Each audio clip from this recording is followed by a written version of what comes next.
ناظرین کرام، اگلا پروگرام ہے راہ عمل۔ بہت دن ہم نے انتظار کیا اور کاش کہ ہم نے انتظار نہ کیا ہوتا کہ یہ سسٹم کے لوگ، اسٹیبلشمنٹ کے لوگ، یہ لوگ ایکتا آگے بڑھائیں، لیکن جب یہ سپنا پورا نہیں ہوا تو میں سلام بھیجتا ہوں اپنے پتا جی کے آتما کو کہ انہوں نے مجھ سے 1990 میں کہا کہ تم بہت سی کام وہ کر رہے ہو جو دوسرے اور بھی بہت سے لوگ کر رہے ہیں۔ میں مدرسے میں پڑھاتا تھا، میں اسلامک یونیورسٹی آف مدینہ سے PhD کی ڈگری لے کر آیا تو ہندوستان کی جو سب سے بڑی یا دوسری سب سے بڑی اسلامی یونیورسٹی ہے ندوۃ العلماء، اس میں قرآن کا میں پروفیسر بنا اور اسکول بھی میں نے قائم کیے۔ انہوں نے کہا یہ سب کام اور لوگوں کے حوالے کرو، تم اس دیش کے گلی گلی کوچے کوچے گاؤں گاؤں جا کر اب ایکتا کا پیغام خود پھیلاؤ، انتظار مت کرو کہ کوئی اور کرے۔ اور میں یہ سمجھتا ہوں کہ آج بیلگام میں جو اتنی خوبصورت کہکشاں یہاں سجی ہوئی ہے، دعا کرتا ہوں کہ اس پر نظر نہ لگے۔ اتنے پیارا یہ میری سبھا ہے، اتنے اچھے اچھے وچار یہاں پر رکھے گئے، یہ بیلگام کے اس رشتے کی وجہ سے ہے جو بیلگام کا رشتہ میرے پتا جی سے جڑا۔ یہاں لوگ جانتے ہیں بیلگام میں ایک اللہ کا نیک بندہ تھا، ابھی 1 سال بھی نہیں گزرا ہے اس کو قبر میں گئے ہوئے، میرے پیارے حضرت قطب الدین ملا صاحب، جو میرے پتا جی کے بہت چہیتے تھے، ان کے اسٹوڈنٹ تھے، ان کے خلیفہ تھے، اور انہوں نے ان پر بہت بھروسہ کیا تھا، ان پر ان کی بڑی زبردست توجہ تھی۔ میں یہ سمجھتا ہوں کہ دراصل یہ اسی روحانی توجہ کی برکت ہے کہ آج ہمارے چند ساتھیوں نے تھوڑے دن کی محنت سے بیلگام میں اتنی شاندار سبھا آیوجت کر دی۔ اس لیے بات کو آگے بڑھائے بغیر میں ایکتا کے وشے پر بس اتنا کہنا چاہتا ہوں، آج سے یہ وعدہ کر کے جائیے، اپنے مالک سے یہ عہد کر کے جائیے کہ صرف ایسی سبھاؤں میں بیٹھ کر ہم ایکتا کا سندیش نہیں پھیلائیں گے، ہم روزانہ 24 آورز میں سے کم 1 گھنٹہ نکالیں گے ایکتا کا سندیش پھیلانے کے۔ ہر ٹیچر اپنے کلاس روم میں ایکتا کا سبق پڑھائے، ہر ڈاکٹر اپنے کلینک سے اس کے ایکتا کا سندیش پڑھائے، ہر شخص کہیں نکلے تھوڑی دیر کے لیے گلی میں، محلے میں، گاؤں میں، پڑوس میں، اور 2 منٹ بات کرے کہ بھائی ہم آپ سے نہ نوٹ مانگنے آئے ہیں نہ ووٹ مانگنے آئے ہیں، ہمیں کچھ نہیں چاہیے، ہم صرف یہ کہنے کے لیے آئے ہیں کہ میرا یہ نام ہے، میں اس محلے میں رہتا ہوں، آپ کا پڑوسی ہوں، آپ کا بھائی ہوں، میرا اور آپ کا مالک بھی ایک ہے، میرا اور آپ کا پیدا کرنے والا مالک بھی ایک ہے، میرے اور آپ کے ماں باپ بھی ایک تھے، اور میرے اور آپ کے لیے مالک کا اتارا گیا دھرم بھی ایک ہے۔ میں صرف اس لیے آیا ہوں کہ کبھی آپ کو کسی سیوا کی ضرورت پڑے سب سے پہلے مجھے یاد کر لیجیے گا، اور اب تک جو مجھ سے آپ کی خدمت میں کوتاہی ہوئی ہے مجھے معاف کر دیں۔ جب تک ہم اس طرح نکل نہیں پڑیں گے، بھارت اور وشو میں آج بھی اکثر عام لوگ بہت اچھے، سچ کہتا ہوں، سماج میں بہت بڑی تعداد اور بہت اچھے لوگوں کی۔ افسوس یہ ہے کہ ہمارا میڈیا اچھے لوگوں کو بہت کم کوریج دیتا ہے۔ میڈیا میں نیوز ویلیو بنانے کے لیے آپ کو 85 لاکھ کروڑ کا کوئی غبن کرنا پڑے گا۔ پہلے تو 200-400 کروڑ کا بھی خبر آ جاتی تھی، لیکن اب 200-400 کروڑ کا کرپشن اگر آپ کسی اخبار کو بھیجیں گے تو وہ سوری بول دے گا، کہہ دے گا ہمارے اخبار میں اتنی چھوٹی خبر کے لیے جگہ نہیں۔ اب جو اسکیمز ہوتے ہیں، یہاں پر میتھمیٹک کے پروفیسر بھی بیٹھے ہوں گے، ان سے میں کہوں گا کہ ذرا لکھیں 85 لاکھ کروڑ، انشاءاللہ 1-2 زیرو میں غلطی ضرور کریں گے۔ اندرا گاندھی انٹرنیشنل ایئرپورٹ پر دلی میں جو بنا ہے، اس میں جو اسکیم آیا ہے، اس میں پہلا جو اسکیم کی رپورٹ آئی ہے وہ 85 لاکھ کروڑ کے ہے۔ اور یہ کون لوگ کر رہے ہیں؟ یہ اسکینڈلز، یہ اسکیمز، یہ کون لوگ کر رہے ہیں؟ یہ بے پڑھے لکھے لوگ کر رہے ہیں، یہ الٹریٹ لوگ کر رہے ہیں، یہ دیہات کے لوگ کر رہے ہیں، یہ ہائیلی کوالیفائڈ لوگ کر رہے ہیں، ہائیلی ایجوکیٹڈ لوگ کر رہے ہیں۔ انہوں نے بڑی بڑی ڈگریاں حاصل کی ہیں، لیکن انہوں نے یہ پڑھے لکھے مانے جا سکتے ہیں، ایجوکیٹڈ نہیں مانے جا سکتے، ان کو ایجوکیشن نہیں ملے گی۔ ہو سکتا ہے یہ لٹریٹ ہوں, ڈگری ہولڈرز ہوں, but they are not educated. اگر وہ ایجوکیٹڈ ہوتے تو کبھی بھی غریب ٹیکس پیئر کے پیسوں کو اس طرح لوٹتے نہیں. آپ یہ مت سمجھیے کہ صرف 10% لوگ انکم ٹیکس پے کرتے ہیں. ایک غریب انسان 1 کلو نمک خریدتا ہے, اس نمک میں بھی کی قیمت میں بھی ٹیکس شامل ہوتا ہے. اس لیے غریب انسان بھی ٹیکس پیئر ہے, اور ہم روزانہ ہر انسان ٹیکس پے کرتا ہے. اور یہ بھارت کے اتنی بڑی سنکھیا میں جو ناگرک ہے غریب, ان کے پیسوں کو لوٹتے ہیں چند وہ لوگ جو بڑی بڑی کرسیوں پر بیٹھے ہوئے ہیں, اور ہم کو آپس میں لڑاتے رہتے ہیں. کاش کہ ہماری پولیٹیکل لیڈرشپ اپنی ذمہ داری کو محسوس کرتی, اور کاش کہ ہمارا میڈیا, ہمارے جرنلسٹ دوست وہ اپنی ذمہ داری کو محسوس کرتے. اب کوئی کرے یا نہ کرے, اس اندھیرے میں ایک بہت چھوٹی سی سنستھا ہے رحمان فاؤنڈیشن, اس اندھیرے میں ایک چھوٹا سا دیپ جلانے کے لیے کھڑی ہوئی ہے. ہم کچھ نہیں کر سکتے, کوئی زیادہ بڑا کام نہیں کر سکتے, اور جو کام بھی اب تک ہم نے کیا ہے وہ بہت کم ہے. اس کام پر خوش ہونے کے بجائے ہمارا فرض یہ ہے کہ ابھی اس کام پر روئیں جو ابھی ہم نہیں کر سکے.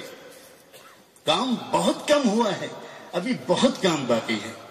اتنا ضرور ہے کہ اس قسم کے سماروہ سے, اس قسم کے پروگرام سے اور ایسی خوبصورت باتیں سن کر ایسا لگتا ہے کہ اکیلا ہی چلا تھا جانب منزل, مگر لوگ ساتھ آتے گئے اور کارواں بنتا گیا.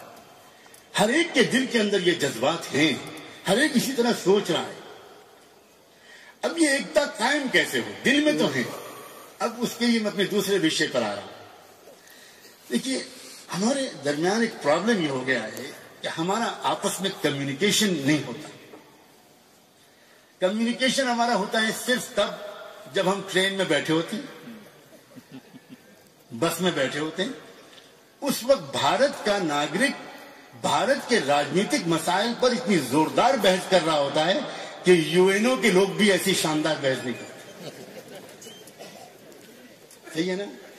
اچھا, اس وقت بحث کر رہا ہوتا ہے, لیکن جب ہمارا اسٹیشن آ جاتا ہے تو ہم اتر جاتے ہیں کہ جیسے سارے پرابلمز حل ہو گئے اور بھارت خوشحال ہو گئے. خدا حافظ, خدا حافظ, سی یو, بائے بائے, ختم. ٹائم پاس کرنے کے لیے ہم بھارت کے سمسیاؤں پر بات کریں گے. اس سے بھارت کی سمسیاں ہیں. میری وائف بیمار ہو جائے, میرا بیٹا بیمار ہو جائے, میرے پتا ماتا بیمار ہو جائیں, تو کیا ہم ٹرین میں بات کر کے ان کا علاج کرائیں گے؟ اس کے لیے ہم کو اپنا سمے لگانا پڑے گا, اس کے لیے ہم کو اپنی سمپتی لگانی پڑے گی, اس کو مالک کا دیا گیا جو بھی کچھ ہمارے پاس ہے, تن من دھن, ہم کو اس میں سے کچھ تو لگانا ہی پڑے گا, تب تو یہ مسائل حل ہوں گے. دیکھو دوستو, نہ آئسولیشن مسئلے کا حل ہے اور نہ کنفرنٹیشن مسئلے کا حل ہے, اونلی کمیونیکیشن. مسئلے کا حل کمیونیکیشن ہے.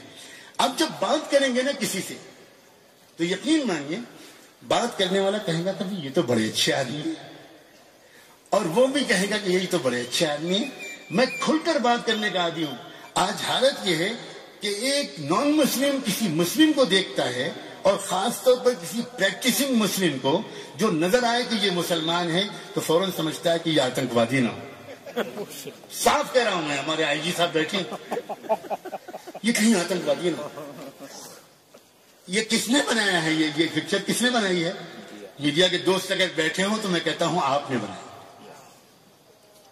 اور خدا کرے ہمارے آئی جی صاحب اس طرح کے نہ ہوں. ہماری پولیس بھی کالا سادہ ایک کپڑا باندھ کے اور لے جاتی ہے, پکڑتے ہی, اور کوئی بھی گھٹنا ہوتے ہی 2 منٹ میں پتہ لگ جاتا ہے کہ انڈین مجاہدین نے کیا.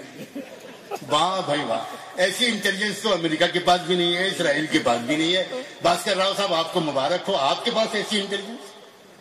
یہ کیا بکواس ہے, یہ کیا نان سینس ہے. آپ امریکہ کے اشارے پر بھارت میں کچھ لوگوں کو لڑا رہے ہیں. صاف بات, یہ میں صاف کہنے کا عادی ہوں, یہ سپر پاورز ہیں جو ہمیں کبھی بھی اکٹھا نہیں دیکھنا چاہتی, اس لیے کہ وہ جانتی ہیں کہ جتنے ریسورسز بھارت کے اندر موجود ہیں, اگر یہ ریسورسز سائنٹیفکلی پلاننگ کے ساتھ اور بہت ٹھنڈے دل و دماغ کے ساتھ بھارت کی ترقی کے لیے استعمال ہو گئے, تو ود ان اے ڈیکیڈ 10 سال کے اندر بھارت سپر پاور بن جائے. وہ روک نہیں سکتا. جتنی سولر انرجی بھارت کے پاس ہے دنیا میں کسی کے پاس نہیں, جتنا مین پاور بھارت کے پاس ہے کسی کے پاس نہیں. جتنا سستے ریسورسز بھارت کے پاس سے کسی کے پاس نہیں. لیکن آج بھارت میں جو انفلیشن کا ریٹ ہے، آج بھارت میں جو مہنگائی ہے، وہ دنیا میں کہیں نہیں. کیوں؟ جیسے کہ ہمارے آئی جی صاحب نے کہا تھا، کچھ امیر ہیں جن امیروں نے سارے غریبوں کو پریشان کر رکھا. اب ان غریبوں کو جاگنا پڑے گا. اب انتظار مت کیجئے کسی کا، اٹھیے. میں رحمان فاؤنڈیشن کے یہاں کے دوستوں سے کہتا ہوں کہ آپ اپنی جان، اپنا مال، اپنا وقت لگائیے اور یہ بات یاد رکھیے، اس کا بھی شوق مت رکھیے کہ بیلگام کے کسی اخبار میں خبر آئے. خبر دیں وہ تو بہت اچھا، نہ خبر دیں تو آپ کی نیت ہونی چاہیے صرف اپنی مغفرت کی. مالک آپ سے راضی ہو اور قیامت کے دن اللہ آپ کو اپنی سزا سے بچا کر جنت عطا کر دے. اس جذبے کو ساتھ لے کر جب آپ کام کیجیے گا تب یہ نشکام یوگ ہوگا، تب یہ بالکل نسوارتھ آپ کا جذبہ ہوگا، تب اس میں اخلاص شامل ہوگا، تب اس کے ساتھ اللہ کی مدد ہوگی. یہاں بیٹھے ہوئے جو ہزاروں مسلمان بھائی ہیں، میں ان کو یاد دلانا چاہتا ہوں، مسلمانوں تم سے بھی بہت بڑی بڑی غلطیاں ہوئی ہیں. بہت بڑی غلطی تم سے یہ ہوئی ہے کہ تم نماز تو پڑھتے ہو، تم کرتا پاجامہ اور ٹوپی بھی پہنتے ہو، لیکن تم نے اپنے پڑوسیوں کا وہ خیال نہیں رکھا جو محمد الرسول اللہ نے تم کو سکھایا تھا. ہمیں خود اپنی غلطی ماننی پڑے گی. ہم دوسروں کو کب تک الزام دیتے رہیں گے؟ حضرت محمد الرسول اللہ صلی اللہ علیہ وسلم نے جانتے ہو کیا فرمایا تھا؟ آپ نے فرمایا تھا الساعی علی الارملة والمسکین کالمجاہد فی سبیل اللہ واحسبه قال كالقائم لا يفطر وكالصائم لا يفطر. صحیح بخاری اور صحیح مسلم کی حدیث ہے. حضور اکرم صلی اللہ علیہ وسلم نے ارشاد فرمایا تھا کہ کسی ودھوا، کسی وڈو، کسی بیوہ عورت یا کسی بے شوہر والی عورت کی مدد کرنے کے لیے دوڑ بھاگ کرنے والا انسان یا کسی غریب کی سہایتا کے لیے دوڑ دھوپ کرنے والا انسان اس طرح کا انسان ہے جو دنیا سے آتنکواد کو مٹانے کے لیے اور وہ کوئی بہت بڑا پریاس کرے، یا وہ اس کے برابر ہے جو رات بھر عبادت کرے، ایک منٹ سستی نہ کرے، یا زندگی بھر روزے رکھے، روزانہ روزہ رکھے، کسی ایک دن بھی روزہ نہ چھوڑے. اس طرح کا ثواب اس کو ملے گا جو کسی غریب کی مدد کرے. سوچئے ذرا، آپ نے فرمایا تھا میں اور کسی اناتھ، کسی یتیم بچے کے سر پر ہاتھ پھیرنے والا اور اس کے پالن پوشن کی ذمہ داری لینے والا انسان جنت میں اس طرح رہیں گے. آپ نے اپنی 2 انگلیوں کو اس طرح آپ نے سامنے دکھا کر فرمایا اس طرح رہیں گے. کہیں کا بھی انسان ہو اگر وہ کسی یتیم بچے کی مدد کرے گا تو وہ سورگ میں، جنت میں میرے ساتھ رہے گا. آپ نے یہ فرمایا تھا اطعم الجائع وعود المریض وفک العانی. آپ نے فرمایا تھا جن لفظوں میں آپ نے نماز کا حکم دیا انہی لفظوں میں آپ نے کہا بھوکے کو کھانا کھلایا کرو، بیمار کی تیمارداری کیا کرو اور کسی بے گناہ قیدی کی رہائی میں اس کی مدد کیا کرو. لیکن ہم آج کے مسلمان، ہمیں یہ آج تسلیم کرنا چاہیے کہ ہم نماز تو پڑھتے ہیں، ہم اذان دیتے ہیں، ہم روزہ رکھتے ہیں، لیکن ہم نے غریبوں کی مدد کے سلسلے میں اپنی ذمہ داریوں کو ادا نہیں کیا. رحمان فاؤنڈیشن کے پیچھے ایک سوچ یہ ہے کہ اس بھارت کا ہر مسلمان اپنے حق مانگنے کے بجائے اپنی ڈیوٹی پوری کرنا شروع کرے. ایک ہوتے ہیں رائٹس، ایک ہوتے ہیں ڈیوٹیز. آپ کو عجیب بات لگے گی، جو ویسٹرن سوچ ہے وہ یہ ہے کہ ہر ناگرک کو اس کے ڈیوٹیوں کے تحت جاگرکتا پیدا کرو، بتاؤ اس کے رائٹس کے تحت. ہر آدمی کو بتاؤ کہ تمہارا حق کیا ہے، مہیلاؤں کو بتاؤ کہ تمہارا حق کیا ہے، امیروں کو بتاؤ اور مردوں کو بتاؤ، عورتوں کو بتاؤ. اسلام کی اپروچ یہ ہے کہ ہر ایک کو بتاؤ کہ تمہاری ڈیوٹی کیا ہے اور دوسرے کا رائٹ کیا ہے. اسلام کی اپروچ یہ ہے. جب ہم دوسرے کا رائٹ ادا کریں گے تو اپنی ڈیوٹی تو ادا ہو ہی جائے گی. جب ہم اپنی ڈیوٹی ادا کریں گے تو دوسرے کا رائٹ تو ادا ہو ہی جائے گا. بھارت میں بہت پوٹینشیل ہے، بہت پوٹینشیل ہے، بہت صلاحیت ہے. اتنے اچھے لوگ آج یہاں اتنی بڑی اکثریت میں ہیں. میں دنیا کے بہت سے دیشوں میں جاتا ہوں اور ہر جگہ کچھ نہ کچھ اچھائی پاتا ہوں، لیکن ایک بات آج کہنے کی ہمت کرتا ہوں. 2 الگ الگ چھمتائیں، ایبلٹیز، کیپیبلٹیز، پوٹینشیلز جتنی بڑی ماترا میں بھارت میں جمع پاتا ہوں میں اتنی بڑی بیلنس کے ساتھ اور ماترا میں دنیا کے اور ملکوں میں نہیں پاتا. بہت سے ملک وہ ہیں جہاں کے لوگوں کے مینٹلٹی میں، جہاں کے لوگوں کے مائنڈ سیٹ میں، جہاں کے لوگوں کی نیچر میں سائنس اور ٹیکنالوجی کی تو صلاحیت بہت ہے، لیکن اسپرچول ویلیوز کی ان کے ہاں کوئی جگہ نہیں ہے. اور کچھ لوگ وہ ہیں جو ادھیاتمک بہت آگے جا سکتے ہیں، لیکن سائنس اور ٹیکنالوجی میں آگے نہیں جا سکتے. بھارت کو خدا نے وہ دماغ دیا ہے، بھارت کو خدا نے وہ دل دیا ہے کہ اسپرچول ویلیوز کے لحاظ سے بھی ہم سب سے آگے بڑھ سکتے ہیں، اور سائنس اور ٹیکنالوجی کے لحاظ سے بھی ہم سب سے آگے بڑھ سکتے ہیں. اس لیے ہماری بہت بڑی ذمہ داری ہے. عجیب انداز اختیار کیا محمد رسول اللہ صلی اللہ علیہ وآلہ وسلم نے. عجیب بات کہی. کہا کہ جب مہاپرلے کا دن ہوگا، قیامت کا دن ہوگا، ڈے آف ججمنٹ ہوگا، اس دن وہ مالک ایک انسان سے بلا کر کہے گا، اے آدم کے بیٹے، میں بیمار پڑا تھا، تو نے میری خبر نہیں لی، تو نے میری تیمارداری نہیں کی.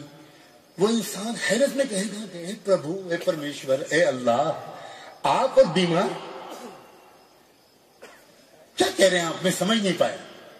اس وقت خدا جواب میں کہے گا، میرا فلاں بندہ بیمار پڑا تھا اور تجھ کو خبر تھی کہ وہ فلاں بندہ بیمار ہے، لیکن تو نے اس کی کوئی خبر نہیں لی. اگر تو نے اس کی خبر لی ہوتی تو تو مجھ کو اسی کے پاس پاتا. یہ ہے مالک کو تلاش کرنے کی جگہ کیا ہے. آج ہم سمجھتے ہیں کہ مالک کو تلاش کرنے کی جگہ مسجد ہے، مندر ہے. مالک کو تلاش کرنے کی جگہ مکہ اور مدینہ ہے.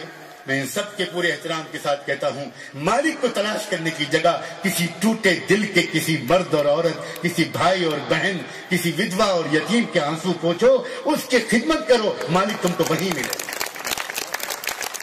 لیکن بہت دکھ کی بات ہے، میں کسی اور کا شکایت کرنے کا بالکل حق نہیں رکھتا، بہت دکھ کی بات ہے کہ مسلمانوں نے، اکثر مسلمانوں نے اس چیز کو بھلا دیا. چپ کے کچھ کرتے ہوں تو کرتے ہوں، لیکن ایک کلیکٹیو روپ میں بھی سامنے آنا پڑے گا، ایک باقاعدہ آرگنائز طریقے پر بھی ہم کو سامنے آنا پڑے گا. آپ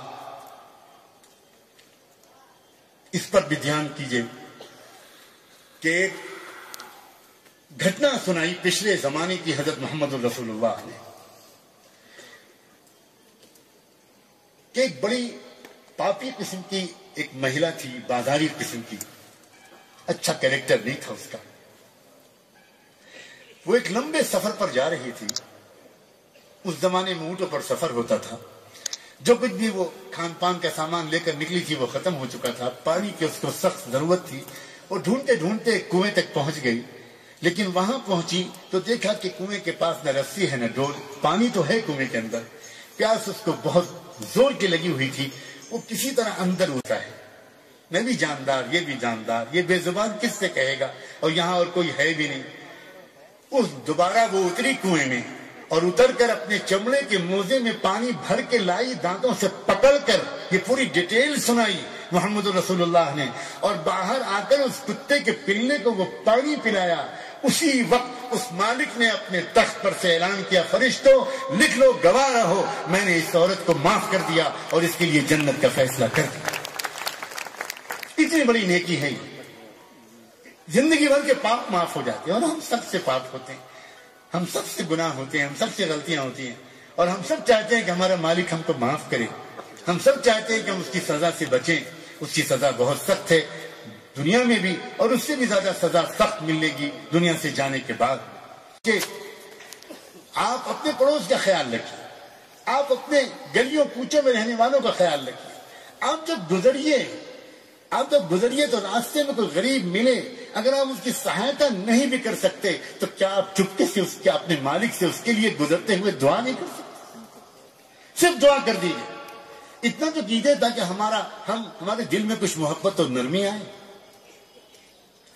حد یہ ہے کہ سیوا کے سلسلے میں ایک بات کہوں، اور یہ جتنی حدیثیں میں سنا رہا ہوں یا علماء جو بیٹھے ہیں وہ سب بخاری اور مسلم کی ہیں، سب انتہائی اوتھینٹک حدیثیں ہیں.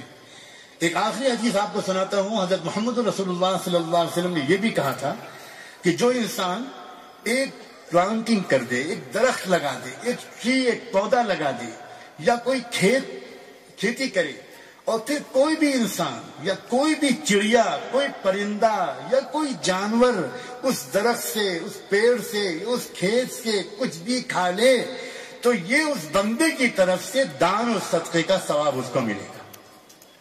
اب دیکھیے کس قدر مطلب سیوا کے بہت سے قسمیں ہیں۔ صرف اسی ادیش سے آپ 2 پیڑ لگا دیجیے، یہ بھی ایک قسم خدمت ہے۔ اس طرح کے کام اب خدا کرے ہمارے دیش میں ہوں، اور ہمارے دیش کے خاص طور پر دیش کے ناگرکوں کے بارے میں کہتا ہوں، ویسے تو دنیا میں بھی عام انسان بہت اچھے ہیں، لیکن یہاں تو آج بھی میں سچ کہتا ہوں، میں صرف یہ محسوس کرتا ہوں کہ ہم دیر کر رہے ہیں، ورنہ عام انسان آج بھی اچھا ہے۔ اور یہ تو ایک سسٹم ہے، جیسے کہ ہمارے فیروز شیخ صاحب نے بھی کہا تھا، اور وہ بھی کچھ مجبوری ہے پولیٹکس کی۔ میں کیا بتاؤں، پروفیسر جونز یہ لندن یونیورسٹی کے فلسفی اور ہسٹری کے ہیڈ رہ چکے ہیں، ان سے کتاب ہے دا وکڈ سویلائزیشن، نوٹ کیجئے اس کتاب کا نام دا وکڈ سویلائزیشن، منحوس تہذیب۔ اس پروفیسر جونز نے اپنی اس کتاب میں لکھا ہے کہ یہ جو پارلیمانی ڈیموکریٹک سسٹم ہے نا، اس لوکتانترک ویوستھا ہے، اس کی ایک مصیبت یہ ہے کہ جب تک سماج میں نفرت اور بھے، نفرت اور خوف کی بھاونائیں میں نہیں پیدا کروں گا، مجھے کوئی ووٹ ہی نہیں دے گا۔ اور دوسرے یہ بھی لکھا ہے کہ اگر میں کبھی الیکشن میں کھڑا ہوں گا اور زمین پر کوئی ایشو آپس میں لوگوں کو لڑانے کے لیے مجھے نہیں ملے گا، تو میں کسی ستارے پر جا کر کوئی ایشو لاؤں گا اور اس ایشو کی بنیاد پر لوگوں کو لڑاؤں گا، کیونکہ اس کے بغیر میں جانتا ہوں مجھے ووٹ نہیں ملے گا۔ کچھ لوگ کسی سے نفرت کرتے ہیں اس لیے پارٹی کو ووٹ دیتے ہیں، ایک پارٹی کو، کچھ لوگ نفرت کرنے والوں سے ڈرتے ہیں تو دوسری پارٹی کو ووٹ دیتے ہیں۔ آپ دیکھ لیجیے ہمارا 2014 کا الیکشن آنے والا ہے، جو اصل ایشوز تھے وہ سب چلے گئے، ختم ہو گئے۔ جو ایشوز تھے مہنگائی کا، جو ایشوز تھا کرپشن کا، جو ایشوز تھے انفلیشن کے، وہ میڈیا سے غائب ہو گئے۔ اب صرف ایک سلوگن ہے، مودی کو لاؤ مودی سے بچاؤ، مودی کو لاؤ مودی سے بچاؤ۔ کیا ڈرامہ ہے یہ۔ میں تو ایک بار کہا تھا پرائم منسٹر کی موجودگی میں، اور بہت سے پولیٹیکل لیڈرز وہاں موجود تھے، کہ بھائی فلمی ایکٹنگ کا انعام امیتابھ بچن جیسے لوگوں کو کب تک ملتا رہے گا، اصل ایکٹر تو آپ لوگ ہیں۔ وہ تو پردے پر ایکٹنگ کرتے ہیں، آپ تو لائیو ایکٹنگ کرتے ہیں، آپ قوموں کو لڑاتے ہیں۔ میں سچ کہتا ہوں، یہ تو ایکسیپشن ہر جگہ ہوتے ہیں، ہر جگہ ایکسیپشن ہوتے ہیں۔ خدا کرے بیلگام اتنا خوش نصیب ثابت ہو کہ یہاں کے ایڈمنسٹریشن والے بھی یہ دکھائیں کہ ہر پولیس والا ایسا نہیں ہوتا، ہر پولیس آفیسر ایسا نہیں ہوتا۔ جس وقت ہمارے بھاسکر راؤ صاحب بات کر رہے تھے، میں ان کے دل میں جھانکنے کی کوشش کر رہا تھا، اور مجھے اندر سے ایسا لگ رہا تھا کہ یہ بندہ جو کہہ رہا ہے اپنے دل سے کہہ رہا ہے۔ فیروز شیخ صاحب کو آپ کب سے جانتے ہیں، کب سے جانتے ہیں آپ؟ زمانہ ہو گیا، آپ بار بار ان کو چن کر کیوں لاتے ہیں؟ شاید اس لیے آپ ان کو چن کر لاتے ہیں کہ آپ کو وشواس ہے کہ یہ اس طرح کے پولیٹیشین نہیں ہے، یہ دراصل سماج سیوا کرنا چاہتے ہیں، اور اس کے لیے انہوں نے وہ راستہ اختیار کیا ہے، اور اچھا ہے۔ اگر ہمارے اچھے لوگوں نے وہ جگہ چھوڑ دی تو سب کے سب برے لوگ وہاں پہنچ جائیں گے۔ اس لیے ایکتا قائم کرنے کے لیے راستہ آسان سیوا کا ہے، یہ میں کہنا چاہتا ہوں۔ سیوا کے راستے سے ایکتا بہت آسانی سے قائم ہوگی۔ سیوا کیے بغیر، ایک دوسرے کے دکھ درد بانٹے بغیر، ایک دوسرے سے سچے دل سے محبت کیسے پیدا ہو؟ کیسے یہ جو بھید بھاؤ ہیں، بیچ میں جو دیواریں کھڑی کر دی گئی ہیں، یہ کیسے ٹوٹیں گی؟ یہ ایک دن کے پروگرام سے نہیں ٹوٹیں گی۔ ٹھیک ہے، اس وقت آپ سب کا دل اچھے اثر لے رہا ہے، لیکن ایک دو دن کے بعد کوئی گھٹنا کرا دی جائے گی، اور پھر ایک مرتبہ لڑائی دنگا شروع ہو جائے گا، اور پھر وہ سارا پربھاؤ ختم ہو جائے گا۔ اس لیے میرا بہت ادب کے ساتھ یہ نویدن ہے کہ سارے لوگ آپ رحمان فاؤنڈیشن سے جڑ جائیں۔ یہ میں بالکل آپ سے نویدن نہیں کرتا، بالکل نویدن نہیں، میں یہ نویدن کرتا ہوں کہ آپ مانوتا سے جڑ جائیں، اپنے مالک سے جڑ جائیں، اور سیوا کے کام کو اپنا کرتویہ سمجھیں۔ بڑے سے بڑا آدمی اور چھوٹے سے چھوٹا آدمی وہ سیوا کر سکتا ہے۔ سیوا کرنے کے لیے خود نکلیے، اس کا انتظار مت کیجیے کہ غریب آپ کے پاس مانگنے کے لیے آئے۔ آپ خود غریب تک کچھ تحفہ پہنچائیے اور احسان اس کا مانیے. بالکل صحیح کہا تھا ہمارے آئی جی صاحب نے کہ احسان کرنے والا اسی وقت بھول جائے اور جس پر احسان کیا گیا ہے وہ یاد رہے. میں آخر میں صرف ایک واقعہ سنا کر اپنی بات کو مکمل کروں گا. ہم سب کی ماں ام المؤمنین سیدہ عائشہ صدیقہ ایک بہت پاک دامن عورت تھی, بہت ویژنری لیڈی تھی. آپ کو حیرت ہوگی کہ ان کی کیا میموری تھی, کیا ویژن تھا. سب سے زیادہ حضرت محمد صلی اللہ علیہ وسلم کی جو کتھنس ہیں, جو سیئنگ ہیں, جو نریشنز ہیں, وہ سب سے زیادہ حضرت عائشہ کے ذریعے آج ہم تک پہنچی ہیں, ایک لیڈی کے ذریعے. اور اس طرح گیان کو کس قدر عام کیا تھا. اس وقت جو مہیلاؤں کے اندر گیان پھیلا تھا, اور 1000 سال تک مسلمان جب صحیح مسلمان رہے تب دنیا بھر ان سے پیار کرتی رہی. لیکن جب مسلمانوں نے دلوں کے تاج محل بنانے کے بجائے پتھروں کے تاج محل بنانے شروع کر دیے اور وہی سب کچھ کرنا شروع کر دیا جو دنیا کے دوسرے راجا مہاراجا کر رہے تھے, تو مالک نے مسلمانوں کو اسٹیج سے نیچے اتار دیا.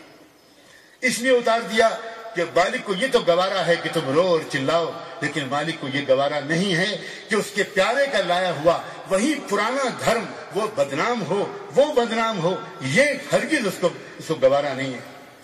حضرت عائشہ نے ایک مرتبہ پیسے نکالے, اپنے بھانجے حضرت عروہ کو دیے اور عروہ کو دے کر یہ کہا کہ جاؤ فلاں جگہ ایک صاحب رہتے ہیں, ذرا چپکے سے جا کر یہ پیسے ان کو دے دینا, اور خیال رکھنا بتانا مت کس نے بھیجے ہیں, میرا سلام بھی مت کہنا, میرے لیے دعا کی درخواست بھی مت کرنا, اور ایک کام اور یاد رکھنا, ان کے ہاتھ میں مت دینا جس بوریے پر, جس چٹائی پر وہ لیٹے بیٹھے ہوں اس پر رکھ کے چلے آئے. ان کے بھانجے حضرت عروہ نے ان کے آدیش کا پالن کیا, گئے, واپس آئے.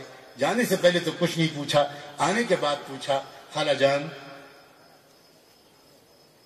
جیسا آپ نے کہا تھا ویسا کر کے آیا ہوں, لیکن اتنا بتائیے کہ یہ ساری باتیں آپ نے کیوں کہی. سلام بھی مت کہنا, دعا کی درخواست بھی مت کرنا, بتانا بھی مت, ہاتھ میں مت دینا, کیا وجہ ہے؟ تو کہنے لگے عروہ دیکھو, اگر میں سلام کہلواتی تو مجھے جواب دلواتے, اگر میں اپنا نام بتاتی, دعا کی درخواست کرتی تو وہ مجھے دعا دیتے, اور اس طرح میں اس چھوٹی سی سیوا کا بدلہ ان سے مانگتی, میں اس کا بدلہ صرف اپنے مالک سے لینا چاہتی. اس لیے میں نے تم کو منع کیا کہ میرا نام بھی مت لینا اور میرا تذکرہ بھی مت کرنا. اور یہ جو تم سے میں نے کہا تھا کہ ہاتھ میں مت دینا, وہ اس لیے کہا تھا کہ اگر تم ہاتھ میں دو گے تو تمہارا ہاتھ اوپر ہوگا, ان کا ہاتھ نیچے ہوگا. اوپر والے ہاتھ کے اندر ایک تکبر, ایک گھمنڈ, ایک اہم آ سکتا ہے, تمہارے اندر غرور آ سکتا تھا. اس کا ہاتھ نیچے ہوگا, اس کا دل ٹوٹ سکتا ہے, وہ سوچ سکتا ہے کہ مالک میرا ہاتھ کب تک نیچے رہے گا, کب وہ دن آئے گا کہ میرا ہاتھ اوپر ہو. اس بھاونا سے خدمت کرنی ہے ہم کو, تب ہم جیت پائیں گے دل, اور تب ہم ایکتا قائم کر پائیں گے. اور جس دن اس بھارت کے سماج میں سچی ایکتا پیدا ہو گئی, وشو کا نقشہ بدل جائے گا. میں سچ کہتا ہوں, ہمارے بھارت میں پرانی پرمپرا ہے کہ جہاں دو دریا ملتے ہیں اس جگہ کو سنگم کہا جاتا ہے, اور وہاں تیرتھ یاترائیں ہوتی ہیں.